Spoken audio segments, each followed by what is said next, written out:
우리가 작년 7월부터 요한복음을 살펴보고 있는데 함께 상고하고 있는데 2주 동안은 갈라디아서, 에베소서를 함께 나눴습니다. 오늘 다시 요한복음으로 돌아왔는데 처음부터 지금까지 어떻게 왔는지는 제가 중간중간에 계속 요약을 해드렸습니다. 큰 줄기를 계속 이제 중간중간에 잊을만 하면 제가 요약해드리고 잊을만 하면 제가 요약해드리고 그랬는데 오늘은 12절 그러니까 12장 처음부터 11장은 생략하고 12장 초입에 1절부터 19절까지 어떻게 왔는지 오늘 본문과 연결해가지고 매끄럽게 하기 위해서 설명을 드리겠습니다. 나사로가 죽었습니다. 죽었는데 예수님께서 제자들과 같이 가서 죽은 나사로를 동굴에 있는 죽은 나사로를 말씀으로 살리셨습니다. 그리고 나서 다시 베다니로 왔는데 그 베다니는 정확하게 본문을 보면 나사로의 집이 아니고 요한복음에는 생략되어 있습니다. 그런데 마태복음 그리고 마가복음에 보면 누구 집에 갔는지 나와 있어요. 문둥병 걸린 시몬이 집에 갔습니다. 근데 그 사람이 아마 예수님께서 고쳐준 것 같아요. 예수님께서 문둥병자를 고쳐주셔서 이분이 너무 기쁜 마음에 초청을 했습니다. 예수님께서 초청을 받아서 그 집에 가서 나사로도 같이 데려가고 마르다와 그다음 마리아도 데리고 왔는데 마리아가 그 비싼 향유를 갑자기 예수님 발 밑으로 와서 그 비싼 향유를 발에 붓고 머리카락으로 닦아주는 거예요. 그 제자 중에 한 명이 가룟 유다인데 그 사람이 제자 12명 중에 회계 맡는 사람이었어요. 회계. 돈을 관리하는 사람이었는데 야, 그 돈이면 얼마나 많은 가난한 사람들을 구제할 수 있는데 돈을 그렇게 허비하느냐. 야단을 쳐요. 야단을. 그 예수님께서 제지를 합니다. 장차 내가 죽을 때에 나를 위해서 쓸 그 향유를 지금 대신 쓰고 있는 거다 이야기하세요. 그런데 복음서에 보면 예수님께서 돌아가셨을 때 마가복음에 보면 여인들이 막달라 마리아와 그 다음에 야고보의 어머니 마리아가 향유를 들고 무덤에 갔는데 무덤에 없는 거예요. 청년이 한 명 그 무덤에 우측에 앉아 있고 그리고 예수님이 보이지 않는 거예요. 그 청년이 말하기를 천사겠죠? 너희들이 누구를 찾느냐? 내가 이미 알고 있다. 그분은 살아나셨느니라 이야기를 해요. 그러니까 그 향유를 쓰지를 못한 거 아닙니까? 미리 예표하는 거예요. 그때 쓰지 못할 거니까 이미 나를 위해서 쓴 것이다. 나 두어라 이렇게 이야기를 합니다. 그리고 많은 사람들이 죽은 나사로를 보러 오는 거예요. 얼마나 신기하겠어요. 지금 그때나 지금이나 사람 사는 것은 똑같은데 생각해 보세요. 사람이 암 걸려가지고 사기였는데 어떻게 해서 나았다 해도 기적이라 하면서 온 매스컴이 난리인데 죽은 사람 죽어가지고 분명히 장사를 지냈습니다. 바위 무덤에 놔뒀는데 4일이 지났어요. 4일이 지나서 붕대가 염을 해가지고 침 감겨 있는 사람이 살아서 나온단 말이에요. 사람이 얼마나 혼비백산했겠어요. 기쁨도 있지만은 그 소문이 삽시간에 터진 겁니다. 다 퍼져나가서니 예수님뿐만 아니라 실제로 죽은 사람이 살아나느냐 보러 온 거예요. 많은 사람들이. 보고 나서 그 잔치집에 앉아있는 나사로를 보기 위해서 왔는데 다 믿는 거예요. 야, 정말 죽은 사람이 살았구나. 이럴 수도 있구나. 저 예수라는 분이 대단하신 분이구나. 대제사장들이 유대인들 지도자들이 처음에는 예수님만 죽이려 했는데 저거 놔뒀다가 안 되겠구나. 저게 하나의 정인이 되니까 예수님이 본인이 메시아다 하고 하나님의 아들이다 말하고 다니는데 이 나사로가 옆에 붙어 다니면 정인이 되니까 같이 죽이려고 모의하는 거예요. 저것도 죽여야 되겠다. 그런데 이제 예수님께서 예루살렘에 들어가십니다. 이때부터 예수님의 순환이 시작되는 거예요. 사실은 여태까지 예수님의 공생이 끝나고 이제 12장부터 나사로를 죽은 사람을 마지막으로 살린 후에 이제 예루살렘 성 안으로 들어가면 이제 고난이 시작되는 겁니다. 고난이. 예수님께서는 아시는 거예요. 본인이 잡혀서 어떤 고난을 받고 어떻게 죽어야 되실 줄을 아시는 거예요. 자, 여러분들 생각에 만약에 여러분들이 지금 이 자리에 건강하게 앉아 있지만 내가 내년 5월 달에 또는 금년 12월 달에 여러분들이 죽는다고 생각해 보세요. 죽는다고. 우리가 그렇게 다 운명 지엄을 받았다. 내가 생년월일은 태어났을 때 우리 부모님이 동사무소 가서 너 몇 년, 몇 월, 며칠, 몇 시에 태어났다 기록을 합니다. 그런데 그 장소에서 똑같이 내가 죽는 날은 너는 2023년 5월 3일 17시에 죽는다고 같이 기록해서 거기까지 산다 생각해 보세요. 여러분들 마음이 어떻겠습니까? 내 죽는 날을 알고 있고 날씨도 태어날 때 같이 동시에 주어진다면 여러분들 삶이 어떻게 되겠어요? 한번 생각해 보신 적 있습니까? 굉장히 세상이 무질서할 것 같아요. 내 하고 싶은 대로 다 하면서 즐기면서 살지 굳이 고생하고 미래를 계획할 필요 있겠습니까? 죽는 날이 정해져 있는데 그 날을 위해서 달려가고 있는데 그래서 하나님께서 정말 오묘하게 인간을 만드신 것 같아. 너희들이 이 땅에 온 날은 제각기 오르지만 가는 날은 아무도 모르게 한 거예요. 먼저 온 사람이 나중에 갈 수 있고 나중에 온 사람이 먼저 갈 수도 있고 아무도 모르는 거예요. 자다가도 죽을지 차 타고 가다 교통사고 나서 죽을지 병들어 죽을지 아무것도 모르는 거예요. 모르기 때문에 이 땅에 살고 있는 겁니다. 모르기 때문에 어리석게 살고 있는 거예요. 그걸 우리는 무지라 그래요. 무지. 알지 못한다. 그 무지 때문에 이렇게 인간이 어리석게 살고 있는 겁니다.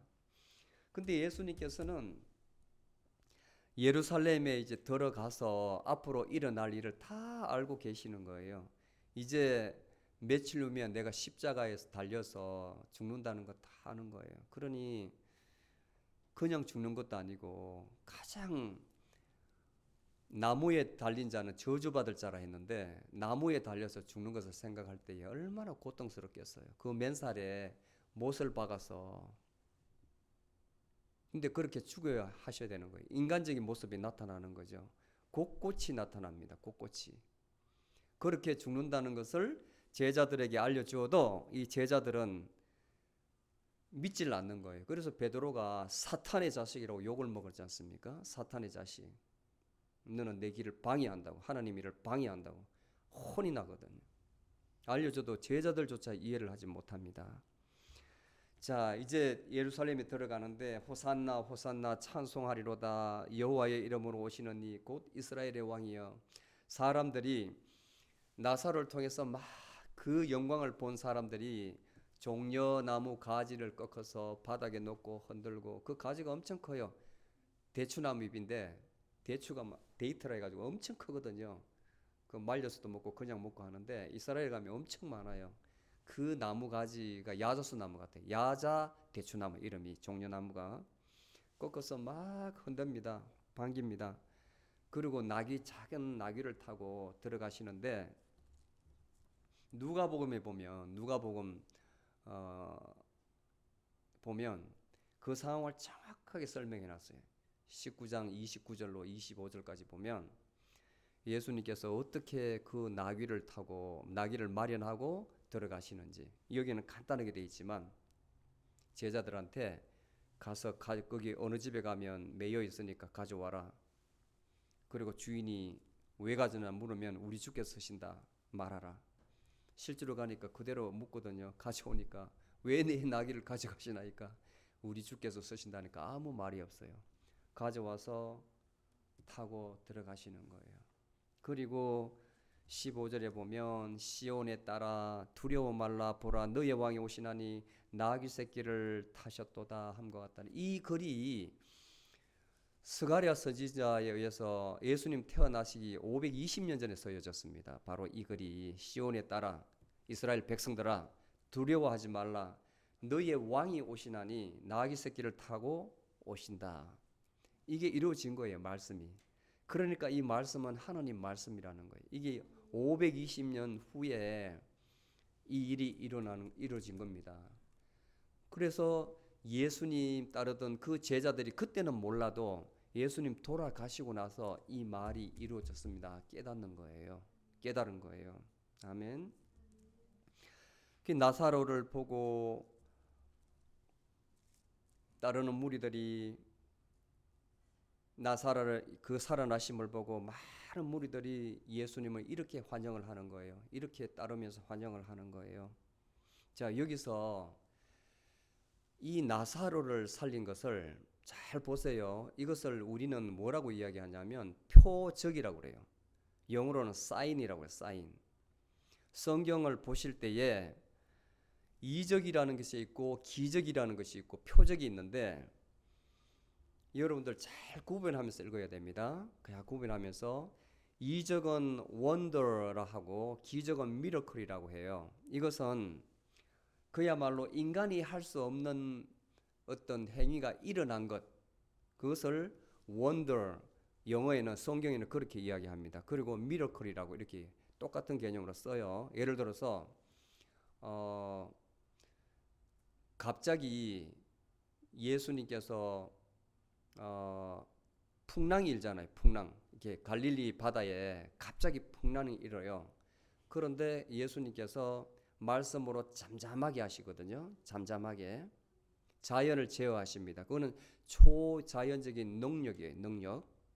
그 다음에 물을 포도주로 바꾸지 않습니까? 그런 것은 미러클이에요. 사람은 할 수 없잖아요. 사람은. 재료가 있어야 포도주를 만드는데 어떻게 말씀으로 포도주를 만듭니까? 물로. 그런 것은 기적이나 이적이라 그래요. 그런데 나사로와 같이 뭔가 목적이 있어서 일어나는 게 있습니다. 목적이. 그건 표적이라는데 사인이라 해요. 사인. 영어로 틀려요.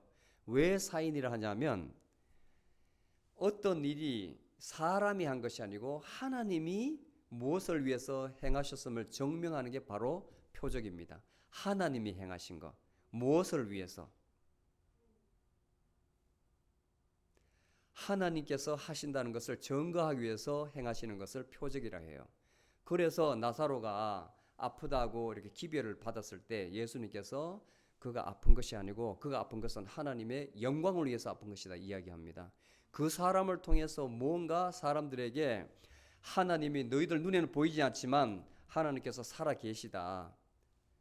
하나님께서 계시다는 것을 증거하기 위해서 나사로를 통해서 보여주시는 거예요. 살리신 거예요. 이게 바로 표적이라는 거예요. 표적. 이 표적을 보고 사람들이 많이 예수님을, 그것을 행하신 예수님을 따르는 겁니다. 그래서 예수님께서는 이 모든 것은 내가 하는 것이 아니고 하나님이 하시는 것이고 또 나의 뜻이 아니고 하나님의 뜻을 행하시는 거다 이야기합니다. 예수님이 하신다고 절대로 말씀하시지 않아요. 모든 것은 하나님이 나를 통해서 하신다.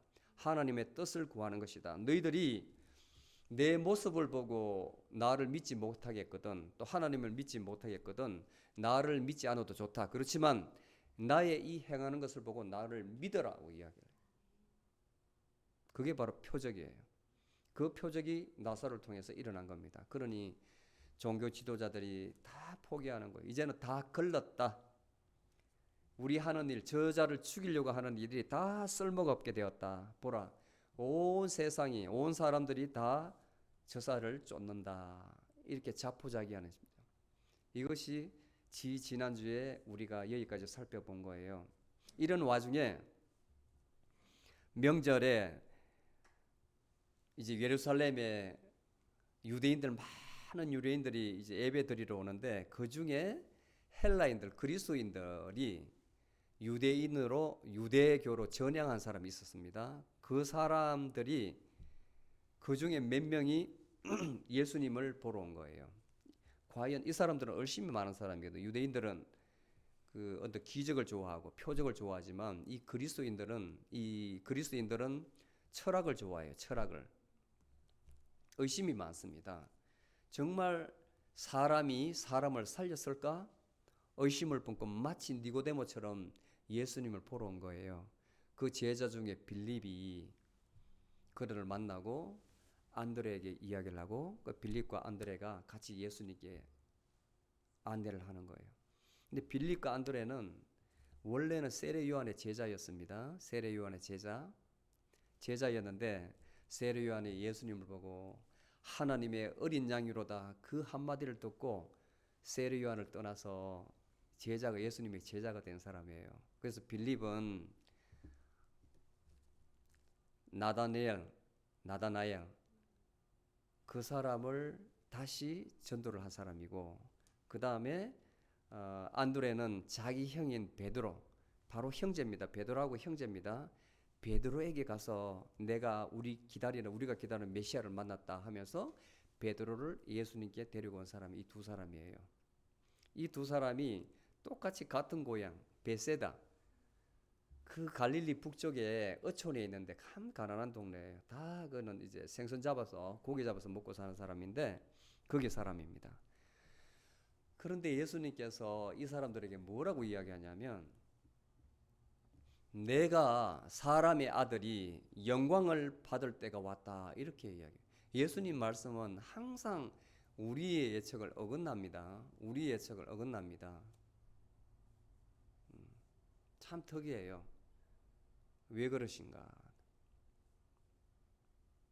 수가성에서 여인네가 아무리 마셔도 목마르지 않는 그 물을 나에게도 주소서, 그리하면 내가 이 우물가에 물 길러도 안 와도 된다 이렇게 말씀하셨는데, 갑자기 그래 내가 주마 나를 믿어라 뭐 나를 따르라 이렇게 말씀하시면 참 매끄러울 텐데 네 남편을 데려와라 이렇게 말씀하시고, 그를 통해서 또 다른 어떤 교훈적인 말씀을 하시고, 또 여기에서도 그래요. 갑자기 인자의 영광을 받을 때가 왔도다. 다른 말로 하면 내가 죽을 때가 다가왔다 이 말입니다.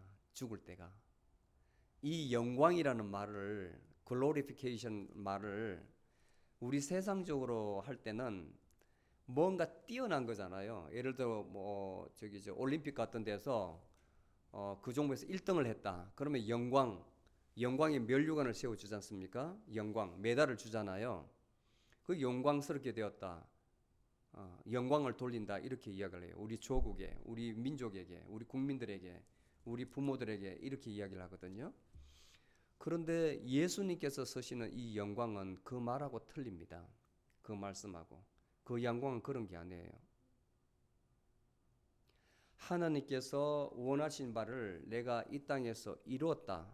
이루는 그 과정, 이루는 것, 그것을 영광이라고 해요. 결국은 죽음이에요. 우리를 위한 죽음.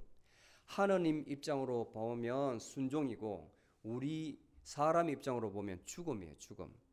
내가 죽을 때가 되었다 이 말입니다. 죽을 때가 되었다. 그리고 나서 그 말에 대한 설명을 뒤에 해줍니다. 그 뒤에 뭐라고 이야기하냐면, 내가 진실로 하는 말은 앞에 듣는 사람이 이해를 하지 못하니까 내가 하는 말이 그냥 하는 말이 아니고 정말이다, 믿어라 이 말이에요. 이 말을 앞에 붙일 때는 내가 너희들에게 이르노니 한 알에 밀알이 떨어지면 그 밀알이 썩어서 많은 열매를 맺는다. 그러나 그것이 떨어지지 않고 붙어 있으면 거기서 끝난다는 거예요. 거기서 그대로 있는다는 거예요. 너무나 당연한 말 아닙니까? 다른 말로 하면 내가 죽어야만 너희들이 큰 은혜를 받을 수 있다. 구원을 받는다는 거예요. 내가 죽어야만. 근데 예수님께서 왜 죽어야 되느냐? 예수님께서 왜 죽어야 됩니까? 그냥 말씀으로 모든 것을 하실 수 있는 분인데 내가 너희들 죄를 다 사하였다 말씀 한마디만 하면 우리가 다 구원받는데 왜 죽어야 합니까?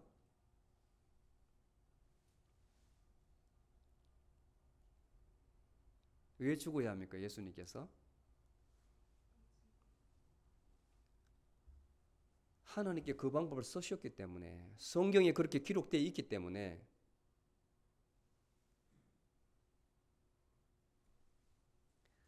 성경이 그렇게 기록이 되어 있어요. 예수님께서는 그렇게 돌아가시도록.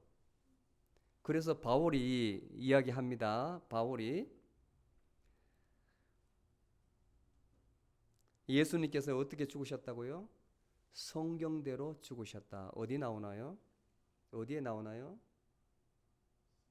고린도전서 15장 3절 그리고 4절에 보면 예수님께서는 다시 살아나셔야 했다. 뭐 때문에? 성경대로. 성경대로. 성경에 그렇게 기록되어 있기 때문에 그렇게 예수님께서 돌아가셔야 되는 거예요. 하나님 말씀이기 때문에. 그런데 예수님께서는 하나님 말씀을 아시는 거예요. 하나님이시기 때문에. 그 방법대로 죽으셔야 되는 거라. 하나님이 쓰신 방법이기 때문에. 그런데 그분은 인간의 몸을 입고 있기 때문에 그 죽음이 괴로운 거예요. 힘든 거예요. 그냥 내 수명 다해서 죽는 것이 아니라 그렇게 인간들에 의해서 못 박혀서 죽어야 됐기 때문에 너무나 괴로운 거예요. 이 인류를 구원하기 위해서, 우리를 구원하기 위해서 누군가는 희생이 되어야 되는데 아무나 희생이 돼서 되는 거 아닙니다. 가장 완벽하고 고결하고 흠없고 거룩한 자가 희생이 되어야 되는 거예요. 그분은 하나님 자신밖에 없는 겁니다. 그 하나님 자신이 바로 예수님이에요. 그분이 돌아가셔야만 우리가 구원을 받기 때문에 그렇게 돌아갈 수밖에 없는 겁니다. 그걸 이야기하는 거예요. 내가 죽어야만 너희들이 구원을 받을 수 있다. 많은 열매를 맺을 수 있다. 구원의 열매. 많은 사람들이 구원을 받을 수 있다는 거예요. 이미 11장 50절에 가야바라는 제사장이 자기는 본의 아니게 그렇게 이야기했지만 대제사장들이 예수님을 죽이려 하니까 뭐라고 이야기하냐면 한 사람이 백성을 위하여 죽어서 온 민족이 망하지 않게 되는 것이 우리에게 유익한 줄을 생각지 아니하는도다. 말을 해요. 예언적인 말을 해요. 예수님께서 죽으셔야 되는 거예요. 죽으셔야 되는 거예요. 그리고 자기 생명을 사랑하는 자는 그것을 잃어버릴 것이요 이 세상에서 자기 생명을 미워하는 자는 영생을 얻을 것이다. 이 말이 무엇이냐면 잘 들으세요. 이 말이 어려운 말인데 여러분이라 생각하는 그 여러분을 죽여야만 예수님을 따라갈 수가 있어요. 그래야 살 수가 있다는 겁니다. 이미 여러분들이 믿는 순간에 하나님의 영이 여러분들 마음속에 있습니다. 그런데 그 영이 깨어나기 위해서는 여러분들 영이 그 영에 연합해서 깨어나기 위해서는 여러분들이 죽어야 되는 거예요. 여러분들이 없다고 봐야 되는데 내가 살아있으면 그것은 잠잠합니다. 그렇게 이렇게 표현하는 거예요. 여러분들이 살아있으면 여러분들은 죽는 거예요. 여러분들이 죽으면 여러분들 사는 것이고 여러분들이 죽어야 된다는 거예요. 여러분들 자아가 죽어야 된다는 거예요. 제가 절 하는 말씀이지만 우리는 이 땅을 살 때 늘 마스크를 쓰고 있습니다. 마스크, 가면 마스크, 가면을 쓰고 있어요. 가면.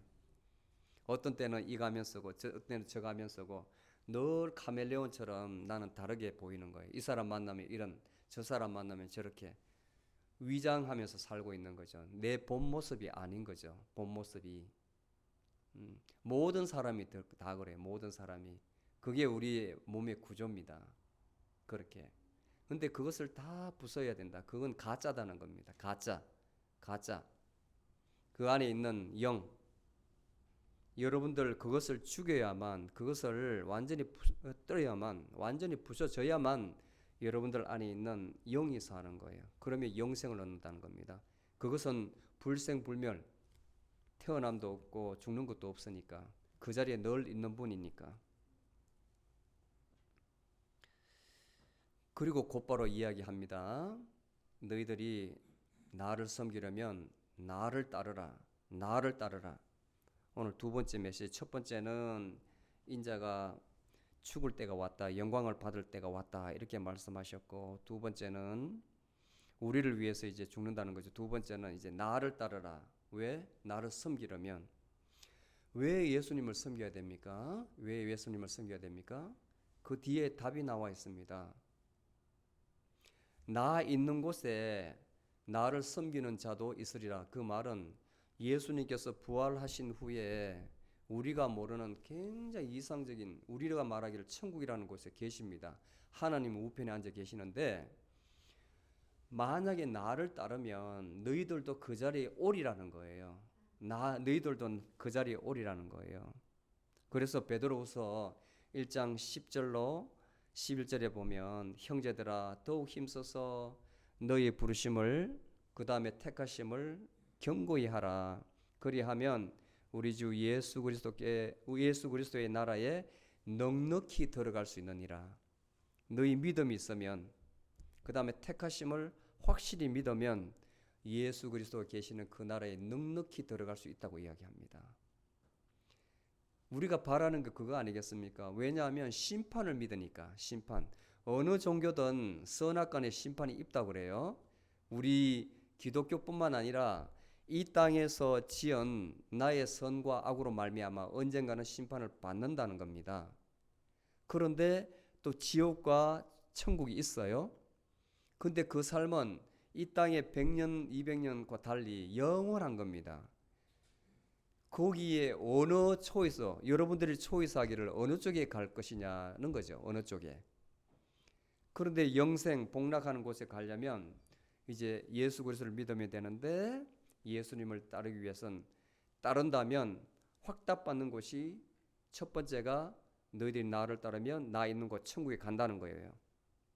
그 다음에 두 번째는 하나님으로부터 존귀함을 받는다는 겁니다. 존귀함.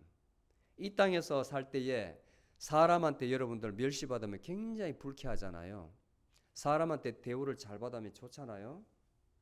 접대를 잘 받으면, 나를 왜냐하면 귀하게 대해주니까, 잘 대해주면. 근데 우리의 근본적 존재의 근본인 하나님께서 우리를 존귀하게 높이신다는 거예요. 높이신다는 거예요. 그러니까 우리는 어찌하든지 예수님 옆에 붙어 있어야 되는 겁니다. 어찌하든지. 그 외에는 방법이 없는 거예요. 그것을 예수님께서 답을 주시는 겁니다. 답을. 여기까지 말씀하시고 또 너무 괴로워하세요. 내 마음이 민망하다. 번역은 민망하다는데 괴롭다는 거. 마태복음 26장 그 37절에서 38절에 보아도 예수님께서 똑같은 이제 용어를 쓰시는데, 말씀을 하시는데, 겟세마네 동산에서 죽기 전에 이제 기도하러 올라갔어요. 제자들은 잠들어 있고, 기도하고 내려오니까 좀 잠들어 있어요. 너무 예수님 마음이 아픈 겁니다. 내 마음이 민망하니, 괴롭다는 거예요. 내가 죽으러 가는 그 노정이 괴롭다는 거예요. 아버지여, 나를 하실만 하거든 이 죽음의 때를 좀 면해 주시옵소서. 이 잔을 내게서 거두옵소서. 근데 또 순종을 합니다. 그러나 나는 이를 위하여 이때에 왔나이다. 내가 이때에 이 죽음을 위해서 성육신에서 이 땅에 왔다는 거예요. 하나님께서 인간의 몸으로 성육신에서 이 땅에 왔다는 거예요. 바로 이것을 위해서, 바로 이때를 위해서 왔다고 그렇게 이야기를 하는 겁니다. 알고 계시는 거죠. 미래를 알고 계신다는 거예요.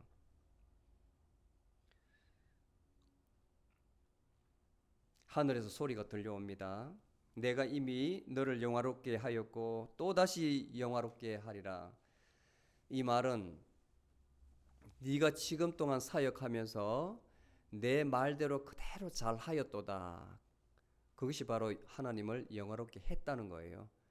나에게 순종해서 내가 그렇게 하라는 것을 한 번도 거스름 없이 나의 일을, 내가 명한 일을 잘 수행하였다. 그리고 또다시 영화롭게 하리라는 말은 너가 이제 성경의 말씀대로 내가 말한 대로 죽으리라. 이 우리들을 위해서 너는 죽어야 한다는 거예요.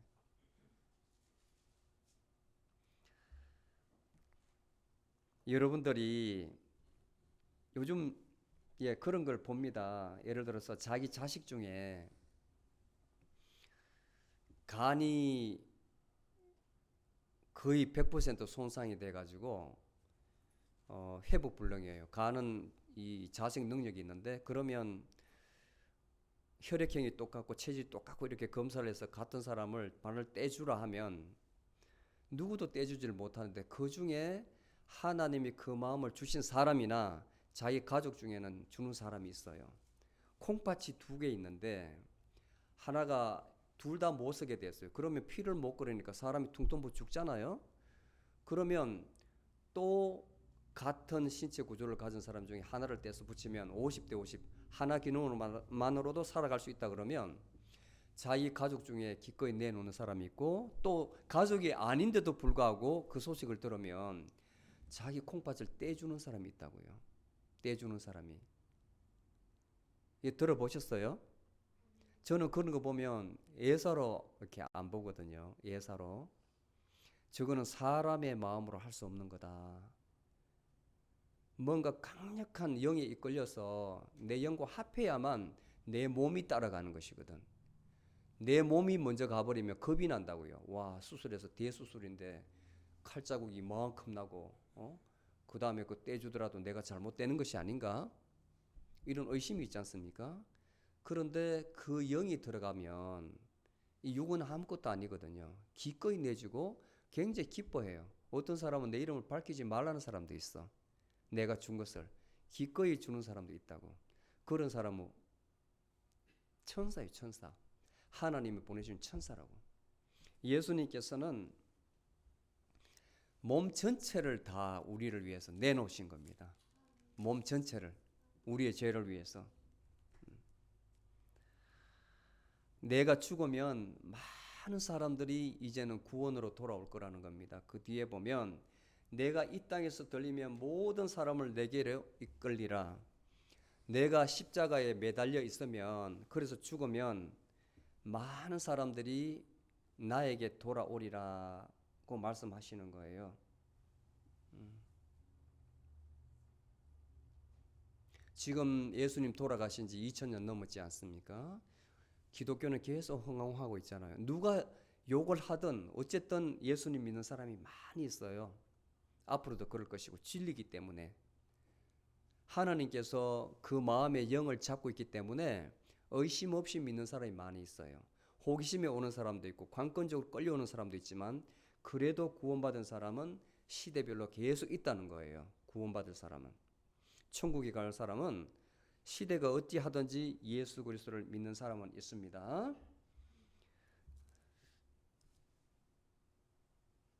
이 말씀을 유대인들이 듣는 사람이 이해를 못하는 거예요. 우리가 믿는 메시아는 너와 같은 사람이 아니다. 유대인들이 반박을 하는 겁니다. 그 사람들은 어떤 메시아관을 가지고 있으냐면 이 메시아란 말은 유대인들이 쓰는 쉽게 말하면 히브리예요. 히브리 사상이에요. 메시아 사상은. 이 사람은 아브라함의 후손들이었는데 언젠가는 유일하신 하나님께서 이 땅을 완전히 판을 뒤엎어서 새 세상이 온다고 믿는 거예요. 메시아가 온다고 믿는 거예요. 왜냐하면 다윗의 왕을 조상을 가졌는데 그 다음에 솔로몬을 잇는 왕이 있고 그 다음에 패망을 하거든요. 그런데 선지자를 보내서 언젠가는 회복된다고 할 때 그 회복되는 것이 바로 메시아를 통해서 회복된다고 보는 거예요.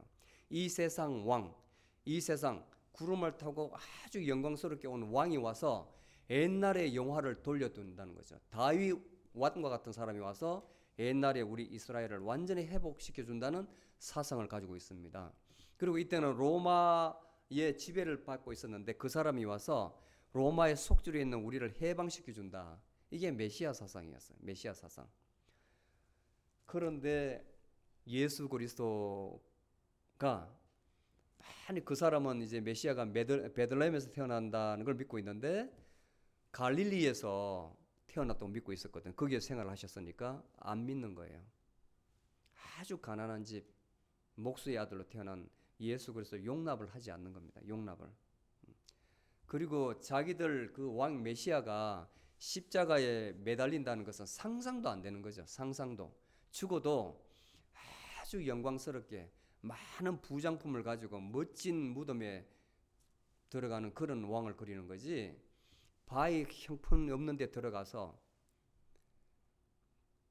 거기에 모셔져 있고 그 다음에 십자가에 그 비참하게 돌아가는 그런 메시아는 인정할 수가 없는 거예요. 그래서 이 유대인들이 우리는 율법에서 그리스도가 영원히 계신다 함을 들었거늘 그렇게 배웠는데 너는 어찌하여 인자가 들려야 나무에 매달린다고 그렇게 이야기하느냐. 말이 안 된다는 거죠.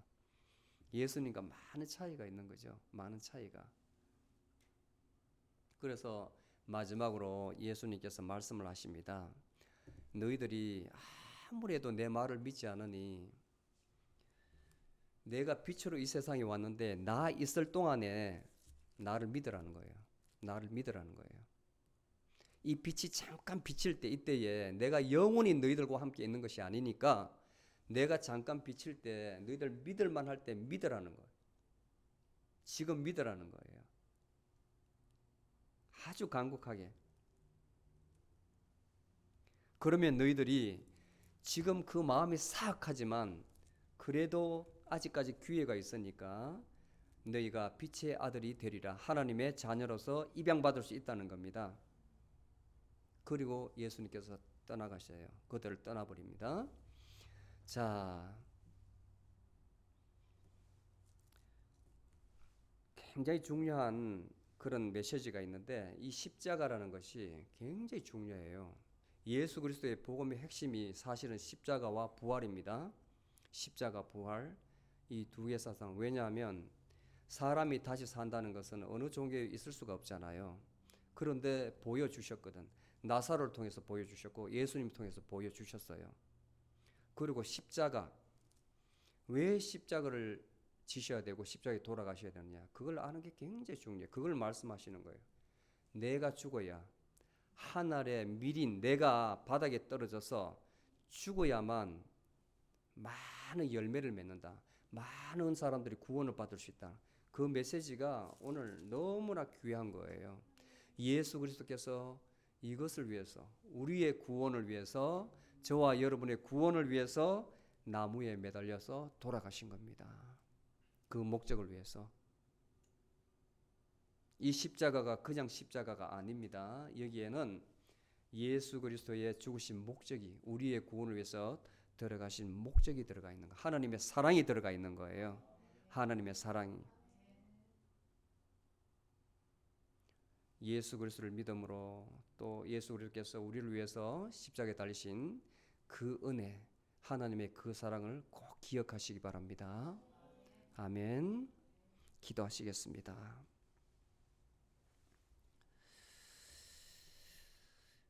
예수 그리스도를 통하여 십자가의 영광을 보여주시니 감사합니다. 예수 그리스도를 통하여 죄인된 우리를 구원하여 주셔서 참으로 감사합니다. 우리 주 예수 그리스도와 십자가만 자랑하게 하여 주시옵소서. 세상 모든 것을 다 내려놓고 오로지 십자가를 자랑하게 하옵소서. 저희의 성품이 그리스도의 장성한 분량까지 자랄 수 있도록 주님께서 우리의 영을 붙들어 주시옵소서.